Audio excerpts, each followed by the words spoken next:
José Riquin, avant toute chose, on vous souhaite tout le meilleur pour 2022. En parlant de fête de fin d'année, ça s'est passé comment pour vous? Oh, très calmement. Voilà, très calmement. Disons que la première fête, c'est-à-dire le réveillon de Noël, bah, je l'ai passé au Canada chez mon fils, donc avec mon épouse, ma fille et les deux petits. Donc ça, c'était très bien parce que, étant donné qu'on ne parle pas de proximité, mais de voyage quand même assez important, bah, voilà, j'ai pas l'occasion de le voir très souvent, hormis évidemment via les outils comme les ordinateurs, les iPads, etc. Donc voilà. Et alors, réveillon de Nouvel An, vraiment encore bien plus calme, puisque on est resté à la maison avec mon épouse. Donc voilà.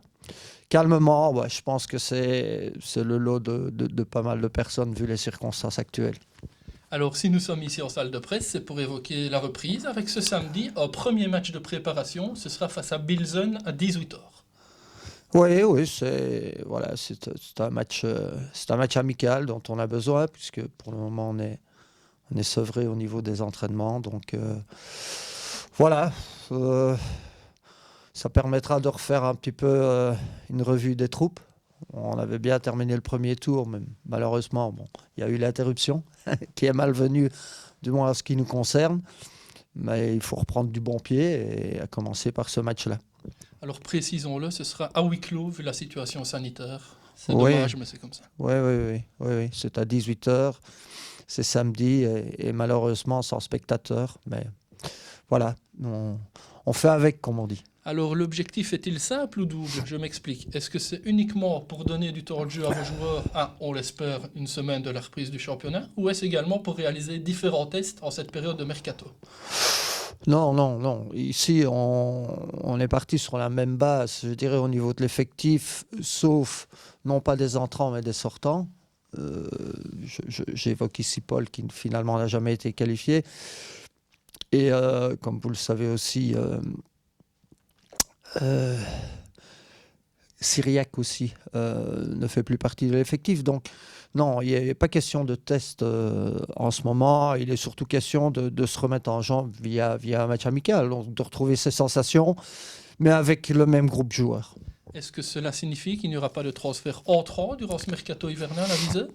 Pas nécessairement, mais si il n'y a pas de test au niveau des joueurs, ça veut dire qu'on veut prendre, si on prend quelqu'un, ce sera un joueur relativement confirmé avec suffisamment d'expérience et opérationnel de suite. Voilà. Euh, je le répète, les circonstances font que même au niveau des essais, c'est compliqué pour le moment, puisque voilà, la situation, tout le monde la connaît. Donc, s'il y a un renfort, il sera très ciblé et à ce moment-là, le test n'est pas indispensable. Alors votre groupe se porte bien. On se rappelle que le premier tour a été miné par les blessures. Maintenant, tout le monde est apte, à part Alexandro Cavaniera, si je ne m'abuse. Oui, oui, oui. Donc Alex, finalement, a dû passer sur la table d'opération. Maintenant, il y a Nico Geritz qui avait aussi été opéré de la main, mais heureusement, il a pu reprendre. Donc, c'est bien une des rares personnes pour lesquelles le report d'une semaine a été bénéfique.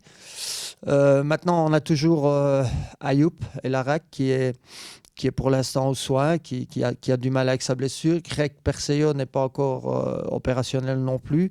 Donc là, on parle encore de quelques semaines.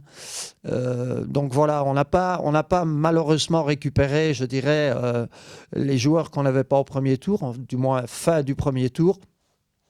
Ben voilà, on fait avec. On a été habitué à ce genre de situation. Non, j'espère que d'ici 3 semaines, la vérité sera différente et qu'on pourra vraiment compter sur l'ensemble de l'effectif.